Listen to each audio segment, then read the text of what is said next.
Hello everyone. आज के class में हम लोग मैकॉलेज मेथड पे बात करेंगे। मैकॉलेज मेथड कहता है क्या है, ये मेथड कहाँ अप्लीकेबल है। तो ये मेथड जो है मतलब मैकॉलेज मेथड जो है, Macaulay's method is very useful for complex loading. Complex loading बोले तो वैसा लोडिंग जहाँ पे बीम पे हमारा पार्शियल लोड लग रहा हो। पार्शियल लोड जैसे आप समझिए इसको कि जैसे हमारा ये सिंपली सपोर्टेड बीम है और उस पूरे स्पेन पे लोडिंग नहीं है, पार्शियल लोडिंग मतलब यहाँ तक है। यह हो सकता है ये लोडिंग नहीं, ये लोडिंग है। मतलब ये आपको समझना है कि पूरे बीम पे यूडीएल नहीं लग रहा है, पार्शियल लग रहा है। तो इस तरह के लोड को ही कॉम्प्लेक्स लोडिंग कहते हैं। या फिर अगर more than one point load लग रहा हो, एक पॉइंट लोड यहाँ है, ये है, मोर देन वन, उस केस के लिए भी ये वेरी यूज़फुल है। तो इस तरह के लोडिंग को ही कॉम्प्लेक्स लोडिंग कहते हैं। क्लियर? चलिए अब हम एक एग्जांपल के तौर पे आपको समझाते हैं कि मैकॉलेज मेथड है क्या। एक हम सिंपली सपोर्टेड बीम ले रहे हैं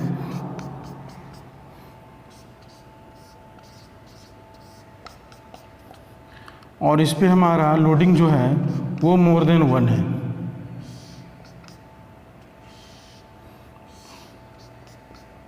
ये इसको मान लेते हैं P1, ये P2 और ये P3।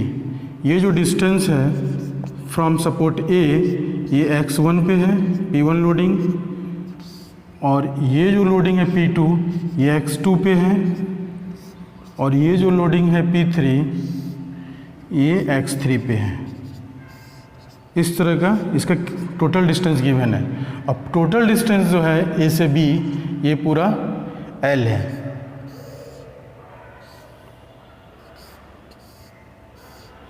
क्लियर? तो इस तरह के लोडिंग के लिए हमारा मैकॉलेज मेथड सुटेबल है। तो हम लोग सॉल्व जब करते हैं तो सबसे पहले तो रिएक्शन निकालेंगे, क्योंकि सिंपली सपोर्टेड बीम है तो जो भी रिएक्शन होगा इसको हम लोग मान लें ये रिएक्शन आ रहे हैं, और ये वाला रिएक्शन जो है वो हमारा RB। क्लियर? अब HA जो निकलता है यहाँ पे, तो सिंपली सपोर्टेड के केस में HA क्या हो जाएगा, वो तो 0 हो जाएगा। तो यहाँ पे भी हम यहाँ पे यूज़ नहीं कर रहे हैं। तो हम रिएक्शन निकाल लिए। अब रिएक्शन निकालने के बाद क्या होगा कि हमें बेंडिंग मोमेंट कैसे लेना है और कहाँ पे लेना है, कौन से सेक्शन के अबाउट लेना है और सेक्शन कहाँ कंसीडर करना है, ये हमको ध्यान रखना है। स्पेशली मैकॉलेज मेथड यही कहता है। तो आपको ध्यान ये रखना है कि इस जगह पे सेक्शन को चूज करना है जहाँ पे हमारा बेंडिंग मोमेंट लेने के दरमियान जितना भी लोड बीम पे अवेलेबल है, मौजूद है, सब लोड कंसीडर हो। क्लियर? सेक्शन यानी P1 और P2 के बीच में नहीं लेना है। अगर यहाँ सेक्शन लेंगे, लेफ्ट से मूवमेंट ले रहे हैं, तो क्या होगा, ये दोनों लोड कंसीडर नहीं हो पाएगा, क्योंकि लोड सेक्शन के बाद वाला पोर्शन हम कंसीडर नहीं करते हैं। क्लियर? अगर लोड हम यहाँ सेक्शन यहाँ लेंगे तो क्या होगा, फिर ये वाला लोड कंसीडर नहीं होगा। तो ऐसे जगह पे सेक्शन कंसीडर करना है जहाँ की हमारा जितना भी लोड बीम पे अवेलेबल है, मौजूद है, सारा लोड कंसीडर हो। इसलिए सेक्शन हम यहाँ पे कंसीडर कर रहे हैं। ये सेक्शन कंसीडर करने के कारण जब हम बेंडिंग मोमेंट जब हम लेफ्ट से लेंगे, तब अगर मान लीजिए हम राइट से लेंगे तो फिर सेक्शन यहाँ कंसीडर करेंगे। क्लियर? क्योंकि इधर से जब बेंडिंग मोमेंट लेंगे तो ये सारा लोड आना चाहिए। क्लियर है ना? जब हम लेफ्ट से बेंडिंग मोमेंट ले रहे हैं तो यहाँ सेक्शन कंसीडर कर रहे हैं, तो ये वाले पोर्शन को भूल जाना है, अब ये वाले पोर्शन को याद रखना है। क्लियर? यहाँ से हम बेंडिंग मोमेंट जब लिखेंगे इस सेक्शन के अबाउट, और ये सेक्शन कितने डिस्टेंस पे है, तो ये सेक्शन हमारा X डिस्टेंस पे है, ये सेक्शन X डिस्टेंस पे है। क्लियर? अब लिखते हैं हम बेंडिंग मोमेंट अबाउट XX। क्या हो जाएगा, तो सबसे पहले RA इंटू X ये हो जाएगा, फिर इस लोड के कारण माइनस P1, ये वाला डिस्टेंस देख लीजिए, ये डिस्टेंस लेंगे, ये डिस्टेंस कितना होगा, पूरा X है तो X minus X1, X minus X1, फिर और ये भी साथ में रखना है, एक हाइफन ऑब्लिक डालते जाना है हर टर्म के बाद। तो ये हमारा फर्स्ट टर्म है, सेकेंड टर्म, इसके बाद फिर ऑब्लिक डालना है, और नेक्स्ट लोडिंग के कारण जो इक्वेशन होगा वो लिखना, तो माइनस होगा, माइनस P2 और इसका डिस्टेंस क्या होगा, परपेंडिकुलर डिस्टेंस सेक्शन के अबाउट, तो ये वाला डिस्टेंस होगा, पूरा x है, ये डिस्टेंस हमारा x2 है, क्लियर। तो x माइनस x2। फिर नेक्स्ट P3 लोडिंग है, P3 के लिए क्या हो जाएगा, फिर माइनस हमारा, यहाँ भी हम ऑब्लिक दे देंगे, माइनस P3 इंटू ये डिस्टेंस, देखिए ये वाला डिस्टेंस होगा, P3 के अबाउट ले रहे हैं, मतलब सेक्शन के अबाउट ले रहे हैं P3 को कंसिडर करते हुए, तो ये डिस्टेंस कितना हो जाएगा, पूरा x है, ये डिस्टेंस x3 है, तो x माइनस x3, क्लियर। बस यही बेंडिंग मोमेंट है, इसी तरह से लेना है, मेन यही समझना है, यही मतलब ये भी डबल इंटीग्रेशन इक्वेशन को ही यूज़ करना है यहाँ भी, बस थोड़ा सा इसको इम्प्रूव किया गया मैकॉलेज मेथड के द्वारा कि यहाँ पे ऑब्लिक को ध्यान में रखते हुए, और हमारा जब अनसिमेट्रिकल सेक्शन हो, जब हमारा कॉम्प्लेक्स लोडिंग हो, उस केस के लिए ये काफ़ी सूटेबल है, काफ़ी यूज़फुल है, ठीक है। तो उस केस के लिए, मतलब कॉम्प्लेक्स लोडिंग के केस के लिए हम यही मेथड यूज़ करते हैं, और डबल इंटीग्रेशन मेथड ही यहाँ अप्लाई करना है, क्लियर। तो इसी तरह से हम लोग बेंडिंग मोमेंट का इक्वेशन लिखेंगे। जब हम यूज़ करेंगे डिफरेंशियल इक्वेशन, तो यूजिंग डिफरेंशियल इक्वेशन तो क्या करेंगे कि E I D square Y by D X square is equal to क्या हो जाएगा, minus M about X X, ठीक है। अब यहाँ पे ये वाला टर्म, तो minus R A into X, ये हो जाएगा, oblique minus P1 x minus x1, फिर oblique minus P2 x minus x2, clear. फिर ये वाला term oblique minus P3 x minus x3, मतलब ये ऑब्लिक यहाँ इसके साथ रहेगा, क्लियर। ये सब सारा इक्वेशन एक ही साथ है, ये 4 टर्म है, first second third fourth, clear. First term आ रहा है रिएक्शन के कारण जो सपोर्ट पे लग रहा है, सेकंड टर्म आ रहा है P1 लोड के कारण, थर्ड टर्म आ रहा है P2 लोड के कारण, और लास्ट वाला टर्म जो आ रहा है वो P3 लोड के कारण, क्लियर। अब इसको क्या करना है, तो अब इसको हम इंटीग्रेट करेंगे, तो इंटीग्रेट करेंगे तो ई आई इंटीग्रेट करेंगे, तो मैं इसको यहाँ पे लिख रहा हूँ, ध्यान दीजिएगा आप, यहाँ पे लिख रहा हूँ, तो E I D Y by D X integration करने के बाद D square Y by D X square का इंटीग्रेशन क्या हो जाएगा, D Y by D X is equal to minus, sorry ये माइनस होगा, जब माइनस मल्टीप्लाई होगा तो ये माइनस होगा, तो ये सारा प्लस हो जाएगा ना, प्लस प्लस प्लस, क्लियर। चलिए, तो आर ए इंटू एक्स का इंटीग्रेशन क्या हो जाएगा, तो x square by 2 plus C1, constant हम यहीं पे यूज़ कर लेंगे, क्यों यूज़ करेंगे मैं बता रहा हूँ तुरंत, प्लस क्या हो जाएगा P1 x1 x minus x1 का होल स्क्वायर बाय 2, यहाँ पे वेरिएबल हमारा x है ना कि x1 x2, क्लियर। तो x के रेस्पेक्ट में इंटीग्रेट कर रहे हैं, प्लस क्या हो जाएगा, तो P2 x माइनस x2 का स्क्वायर बाय 2, फिर oblique plus P3 x minus x3 का स्क्वायर बाय 2, बस यही ध्यान रखना। अब ये मैं बता रहा हूँ कि ये कांस्टेंट मैंने यहाँ यूज़ क्यों किया, जब मैं बाउंड्री कंडीशन यूज़ करूँगा तो ये when x is equal to 0, then जब यहाँ पे हम क्या होगा हमारा क्या डिफ्लेक्शन का रो बनेगा, तो एक बना देते इस तरह का, तो दोनों एंड पे, क्योंकि हमारा सपोर्ट एक रोलर सपोर्ट है, एक हिंज सपोर्ट है, तो सपोर्ट पे क्या होता है, सिंपली सपोर्ट एंड में डिफ्लेक्शन दोनों एंड पे, दोनों सपोर्ट पे 0 होता है, क्लियर। तो जब x इज इक्वल टू 0 तो y क्या होगा, 0 होगा, तो उस केस में हमारा सिर्फ यही वाला टर्म कंसीडर होगा, ये सारा टर्म कंसीडर नहीं होगा। क्यों, क्योंकि हम इसी पॉइंट पे कंसीडर कर रहे हैं ना, इसी पॉइंट पे ले रहे हैं ना, तो ये वाला टर्म तो खुद ब खुद 0 हो जाएगा। तो होता क्या है, मतलब ह्यूमन एरर ये है कि जब हम C1 लास्ट में भी रख सकते हैं, लेकिन ह्यूमन एरर क्या है कि C1 जब इसको हम हटाएंगे तो साथ में C1 C2 भी हट जाता है, तो इसीलिए हमेशा फर्स्ट टर्म के साथ रखना है, क्योंकि आप x इज इक्वल टू 0 लें तो भी ये वाला टर्म आएगा, और x is equal to L लें तो भी पूरा टर्म आएगा, क्लियर। तो 0 पे भी ये टर्म हटेगा नहीं, तो इसीलिए C1 रखना है। अगर हम x is equal to L लेंगे तो पूरा आएगा ही, कोई दिक्कत नहीं है, लेकिन अगर x इज इक्वल टू 0 ले रहा है तो सिर्फ यही टर्म कंसिडर होगा, बाकी ये टर्म कंसिडर नहीं होगा, ये खुद ब खुद कैंसिल हो जाएगा, क्लियर। तो कैंसिल जब इसको हम लोग हटाते हैं तो उस केस में C1 और C2 दोनों हट जाता है। ये ह्यूमन एरर है कि हट जाता है, मतलब याद रखना पड़ेगा। क्लियर? तो इसीलिए हम यहीं पे इसको कांस्टेंट को यूज़ करते हैं फर्स्ट टर्म में ही। फिर अगेन इंटीग्रेट करेंगे तो ये हमारा क्या हो गया, ये फर्स्ट इक्वेशन हो गया। अगेन इंटीग्रेट करेंगे तो ये आई वाई हो जाएगा minus R A X cube by 6 plus C1x plus C2 oblique plus P1 x minus x1 का cube by 6 oblique plus P2 x minus x2 का cube divided by 6 plus P3 x minus x3 का cube divided by 6। बस oblique यहाँ छोड़िए। Clear? ये equation 2 हो जाएगा। बस उसी तरह से यूज़ करना है जैसे डिफरेंशियल इक्वेशन में हम लोग यूज़ किए, मतलब डबल इंटीग्रेशन इक्वेशन, उसी तरह से यूज़ करना है। बस ये याद रखना है कि जब हमारा लोडिंग जो है मोर देन 1 हो या अनसिमेट्रिकल लोडिंग हो, उस केस के लिए हम मैकॉलेज मेथड को यूज़ करते हैं। क्लियर? चलिए अब इसको क्या करना है कि यहाँ पे C1 C2 फिर फाइंड आउट करेंगे। तो C1 C2 फाइंड आउट करने के लिए बाउंड्री कंडीशन यूज़ करेंगे जैसे हम करते थे डिफरेंशियल इक्वेशन में। बाउंड्री कंडीशन यूज़ करके C1 C2 फाइंड आउट कर लेंगे। फिर जहाँ पे हमको स्लोप या डिफ्लेक्शन निकालने के लिए कहेगा निकाल लेंगे। बस यही मतलब प्रोसेस यही है इसका। यही समझना था कि बेंडिंग मोमेंट कैसे निकालना और इसको यूज़ कैसे करना, उसको इंटीग्रेट कैसे करना है। क्लियर? तो चलिए अब एक प्रॉब्लम हम लेते हैं।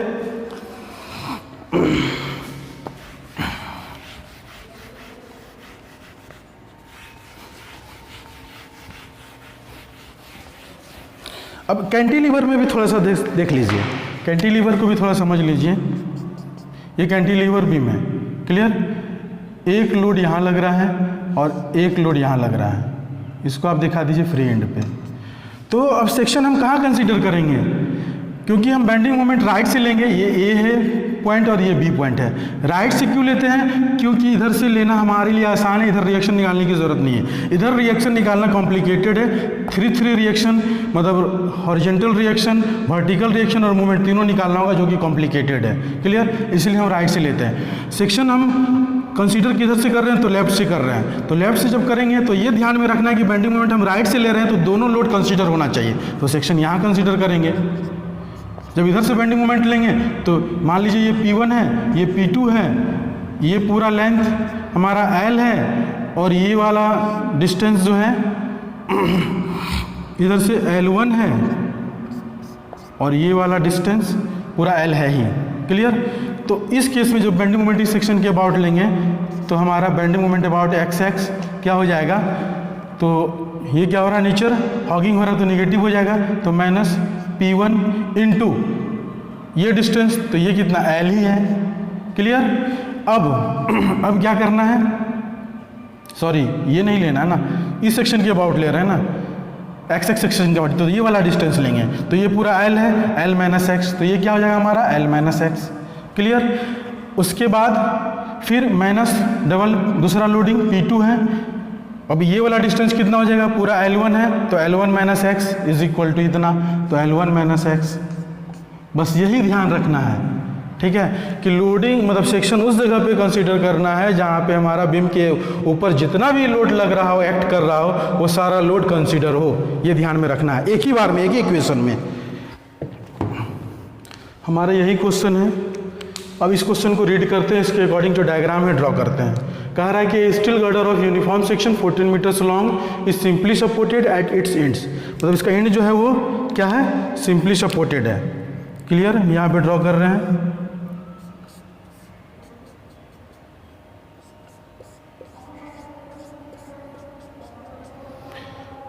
It carries a concentrated load of 90 kilonewton and 60 kilonewton at 2 points, 3 meters and 4.5 meters from the two ends respectively. तो हमारा 2 इंच से दोनों 90 और 60 किलोन्यूटन पे कितने कितने डिस्टेंस पे वो भी गिवन है, ठीक है। तो 2 इंच यहाँ मेंशन है, वो लेफ्ट फर्स्ट लेफ्ट और राइट से नहीं मेंशन है। तो हम जो इनिशियल वाला वो लेफ्ट लेंगे और जो उसके बाद वाला है वो राइट लेंगे। क्लियर? तो 90 किलोन्यूटन जो लग रहा है वो 3 मीटर पे लग रहा है। ये डिस्टेंस दिखा दें कि हमारा 90 किलो न्यूटन है, ये कितने डिस्टेंस पे लग रहा है, तो ये हमारा 3 मीटर पे लग रहा है सपोर्ट से, एक सपोर्ट से। दूसरा जो है हमारा 60 किलो न्यूटन, वो कितने डिस्टेंस पे लग रहा है? 4.5 मीटर पे लग रहा है अदर सपोर्ट से, तो ये हमारा 4.5 मीटर्स, ठीक है। और टोटल लेंथ गिवन है इस बीम का, टोटल लेंथ 14 मीटर गिवन है। तो ये वाला डिस्टेंस कितना हो जाएगा? ये हो जाएगा हमारा 6.5 मीटर, क्योंकि 3 और plus 4.5 7.5, 14 minus 7.5 is equal to 6.5 metre. Clear? बस यही प्रॉब्लम है। अब सॉल्व क्या करना है कि calculate the deflection of the gutter at the points under the loads. Under the loads है मतलब दोनों लोड के अंडर में जो डिफ्लेक्शन होगा वो फाइंड आउट करना है। And maximum deflection, maximum deflection कहाँ पे होगा ये हम लोग देखते हैं। पिछले केस में क्या होता था कि वो सिमेट्रिक सेक्शन होता था, तो मैक्सिमम डिफ्लेक्शन वहाँ होगा जहाँ स्लोप 0 होगा। क्लियर? तो यहाँ पे स्लोप हमें पता होता था कि स्लोप 0 सेंटर पे होगा सिमेट्रिक सेक्शन में, लेकिन यहाँ पे स्लोप, यहाँ पे डिफ्लेक्शन कहाँ होगा मैक्सिमम? जहाँ स्लोप 0 होगा। अब स्लोप 0 करके हम फाइंड आउट कर लेंगे कि डिस्टेंस हमारा मतलब कितने डिस्टेंस पे स्लोप 0 हो रहा है, उसके अकॉर्डिंग फिर डिफ्लेक्शन निकाल लेंगे। चलिए आगे पहले सॉल्व करते हैं। सबसे पहले डिफ्लेक्शन सॉल्व करते हैं। डिफ्लेक्शन सॉल्व करने से पहले हम रिएक्शन निकालते हैं। तो रिएक्शन हमारा आर कितना आ जाएगा? ये ए पॉइंट है और ये बी पॉइंट है, आर ए आर बी। ये एच ए तो 0 होगा। क्लियर? तो हम पहले क्वेश्चन को मैं मिटा रहा हूँ।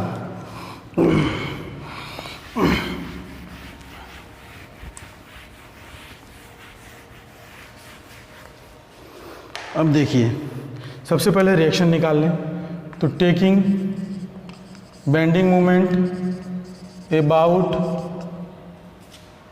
B from A. Clear? Reaction निकालने के लिए तो आर ए इंटू कितना हो जाएगा 14, फिर माइनस 90 इंटू ये डिस्टेंस तो ये हो जाएगा 11, फिर minus 60 into 4.5 is equal to 0। यहाँ से हमारा आर ए कितना आ जाएगा? आर ए 90 किलो न्यूटन आ जाएगा। आप चेक कर लीजिएगा, आर ए 90 आ जाएगा। तो आर बी कितना आ जाएगा? तो summation of F Y is equal to 0 होता है। ये भी इक्विलिब्रियम इक्वेशन है। तो देखिए यहाँ पे upward force R A plus R B minus 90 minus 60 is equal to 0। तो यहाँ से आर बी हमारा निकल जाएगा, ये दोनों जब ऐड होगा तो 150 और माइनस आर ए 90 है तो is equal to 60 kilo newton. तो आर ए हमारा 90 किलो न्यूटन आ चुका है और आर बी हमारा 60 किलो न्यूटन। क्लियर? ये दोनों निकल चुका है। अब कुछ नहीं करना है, अब डायरेक्ट हम बेंडिंग मोमेंट लेंगे, वो भी सेक्शन के अबाउट। तो सेक्शन कंसीडर हम कहाँ करेंगे? सेक्शन कंसीडर आप देख लीजिए कि ऐसे जगह चूज करना है जहाँ पे हमारा सारा लोड कंसीडर हो जब बेंडिंग मोमेंट हम ले रहे हों। ये सेक्शन हमारा एक्स एक्स है। ये कितने डिस्टेंस पे है? तो ये एक्स डिस्टेंस पे है फ्रॉम सपोर्ट ए। क्लियर? ये एक्स डिस्टेंस में दिखा दिया। अब बेंडिंग मोमेंट ले रहे हैं अबाउट सेक्शन एक्स एक्स। ये कितना हो जाएगा?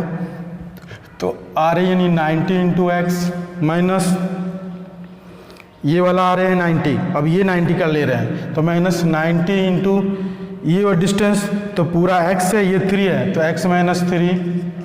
क्लियर?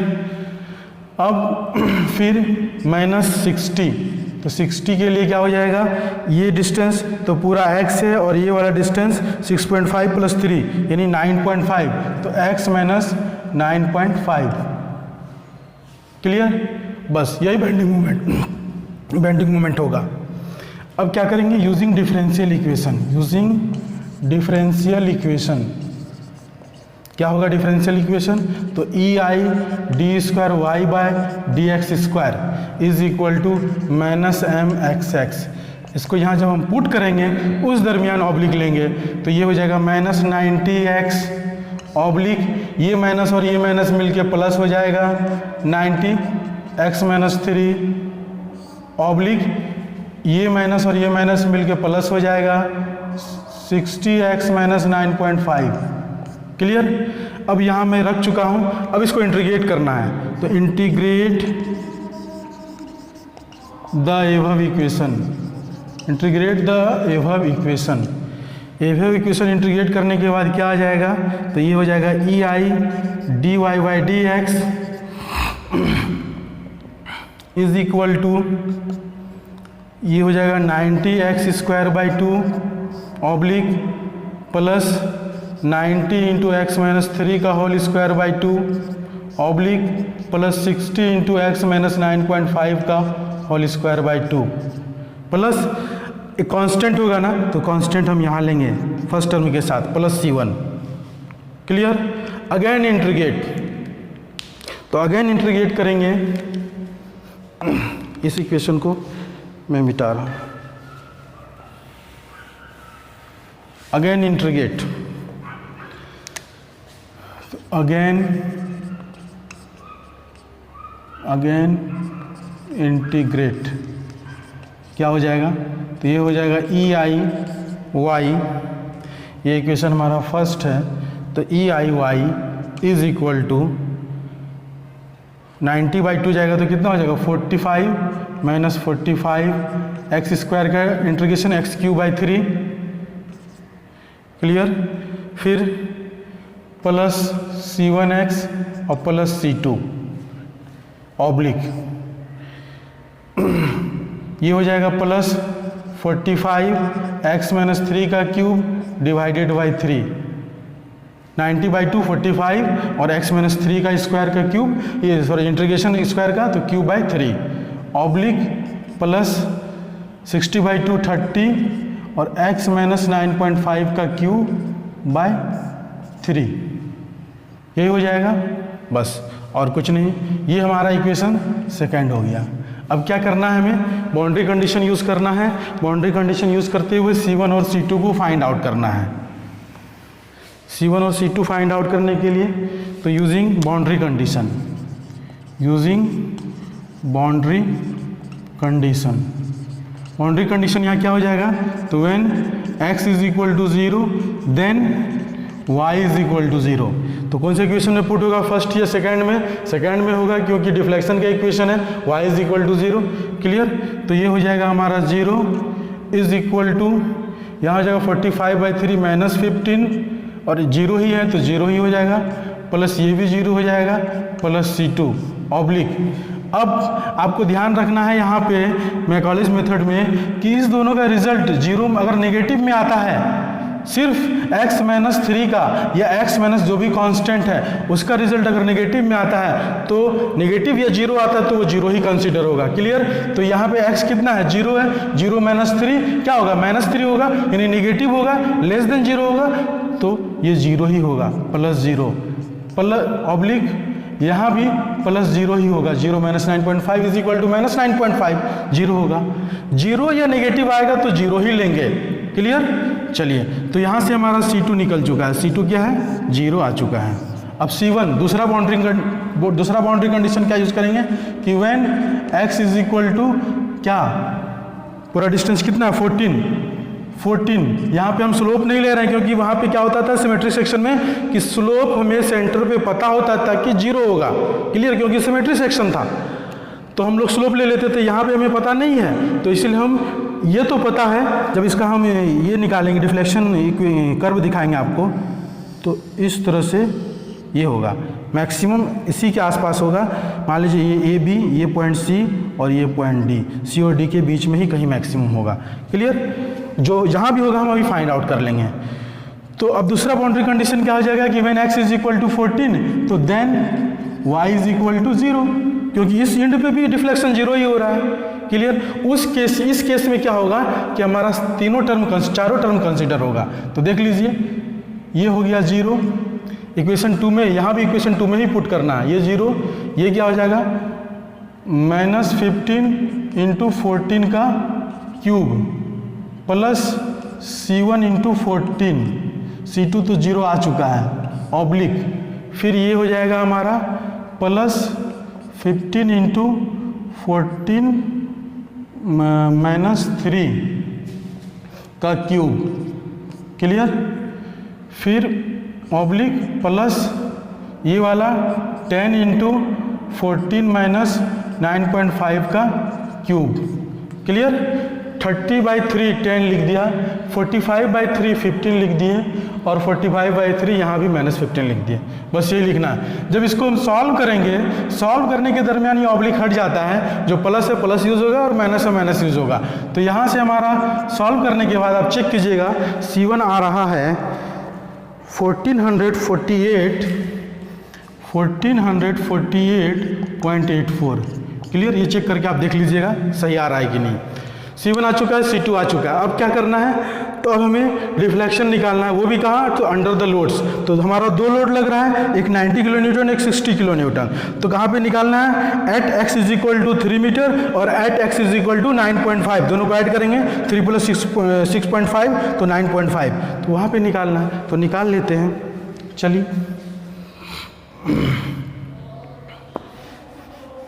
निकाल लें। When x = क्या होगा, 3 मीटर, देन y = yc, क्योंकि इस पॉइंट पे निकाल रहे हैं, इस पॉइंट का नाम क्या है, c है, तो yc हो जाएगा। इक्वेशन 2 से चल रहे हैं, तो ei y की जगह पे yc हो जाएगा, -15 x का कितना होगा, 3 का क्यूब, प्लस C1 आ चुका है 1448.84 into 3 plus C2 0 plus C2 भी 0, ऑब्लिक रहने दीजिए, प्लस 15, ये 15। अब यहाँ पे क्या हो रहा है, x कितना है 3, तो ये वाला टर्म क्या हो जाएगा, 3 - 3 का क्यूब डिवाइडेड बाई 3, तो ये 0 हो जाएगा ना जी, 0 हो जाएगा यहाँ से। तो यहाँ से हमारा निकल गया yc = जब yc हम कैलकुलेट किए तो yc हमारा आ रहा है 3941.52 डिवाइडेड बाई ei का रिजल्ट देख करके आप यहाँ पे पुट कर लीजिएगा, और जो भी रिजल्ट आएगा वो लिख लीजिएगा, यही इसका आंसर है। क्लियर? 394.52। चलिए, हमारा सी के अबाउट जो है, सी के अंडर जो है डिफ्लेक्शन फाइंड आउट हो चुका है। अब कहाँ निकालना है, तो अब निकालना है इस पॉइंट पे 60 किलो न्यूटन के अंडर, तो डी पॉइंट पे। तो निकाल लेते हैं, यहाँ भी निकाल लेते हैं।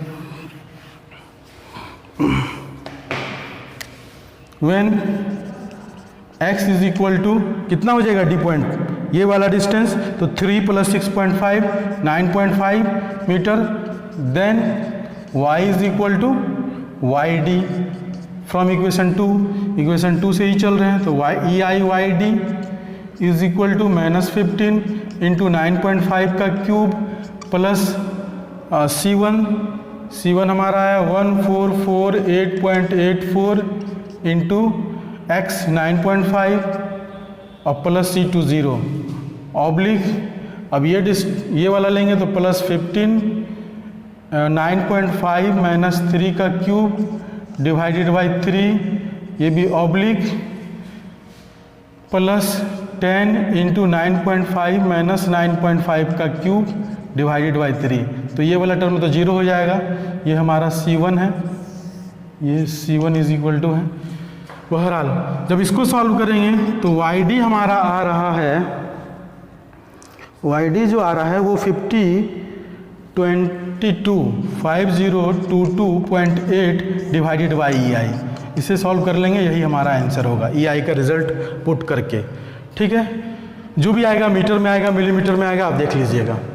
ये हमारा डिफ्लेक्शन निकल चुका है अंडर द लोड। अब क्या निकालना, दूसरा केस में क्या था कि द मैक्सिमम डिफ्लेक्शन कहाँ होगा, तो हमें फिगर देखने से ये लग रहा है, हम एज्यूम कर लेंगे कि maximum deflection consider between C and D, between point C and D। Clear? तो जहाँ पे भी हमारा इस पॉइंट में मैक्सिमम डिफ्लेक्शन होगा, मतलब वहाँ पे स्लोप क्या होगा, 0 होगा। तो क्या करेंगे, जो हमारा स्लोप का इक्वेशन है, ये वाला इक्वेशन जो अभी मिटाया नहीं हूँ मैं, ये हमारा फर्स्ट इक्वेशन स्लोप का इक्वेशन है, ei dy/dx = इतना। तो ये इक्वेशन क्या होगा, वो 0 के बराबर होगा, और मतलब C और D के बीच में।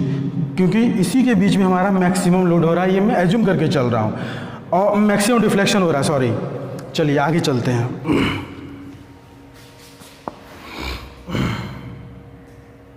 ओहो, इक्वेशन मिटा दी है, सॉरी, देखना पड़ेगा फिर से।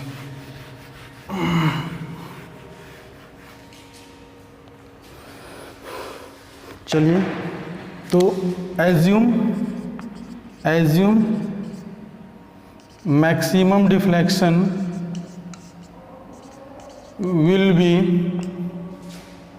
will be at section between points C and D. Clear? Then dy by dx slope कह सकते हैं आप, then slope at the section is equal to 0. Clear? अब हमारा यहाँ पे स्लोप सी और डी के बीच में 0 होगा, तो इसको हम कंसीडर करेंगे। तो सबसे पहले हम सी और डी के बीच का इक्वेशन कंसीडर कर लें। तो सेक्शन यहाँ कंसीडर कर रहे हैं ना, तो ये वाला टर्म फिर हम नेगलेक्ट करेंगे, मतलब हमारा 2 ही टर्म होगा, 1 2, ये तीसरा टर्म नहीं आएगा 60 वाला, क्योंकि सी और डी के बीच में सेक्शन कंसीडर कर रहे हैं स्लोप का।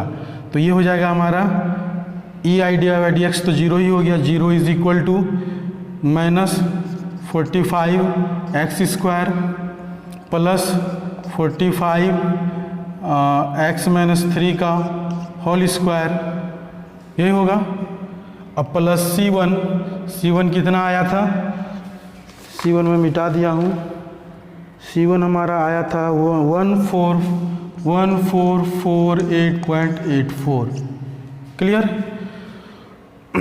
तो इसी इक्वेशन को हम लोग 0 करेंगे, स्लोप की इक्वेशन को, और यहाँ से x डिस्टेंस निकालेंगे कि कितने डिस्टेंस पे हमारा स्लोप 0 हो रहा है, तो उसी डिस्टेंस पे हमारा डिफ्लेक्शन मैक्सिमम होगा।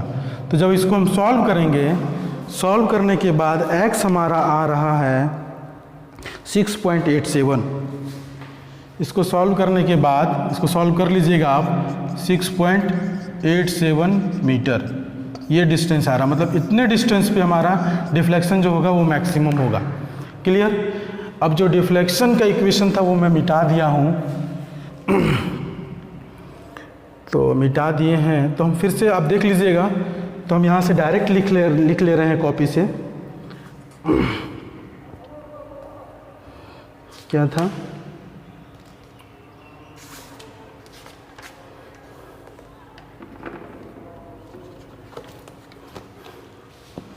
ये हो जाएगा